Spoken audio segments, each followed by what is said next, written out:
For today's video mga idol kay wala man may lingaw sa may balay. Mao na kanhuna na lang may nga mo adto mi diri sa among umake manguha mig butong kay himuon namong lamaw.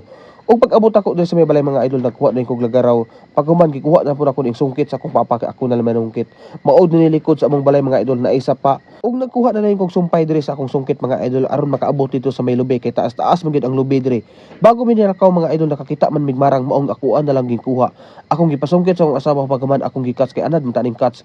Ug pagkakuha na ako sa marang hasta yung pagkaperpika sa hinog ug pagkatamis gyud. Pagkahuman na mog kaon sa marang mga idol nilaho sa dahil mi diri sa may kalubinan aron makapanungkit na mi og lubi. Kay ni action na ni kadagom kay hapon na pud may nakanhuna nga manguha mi og lubi.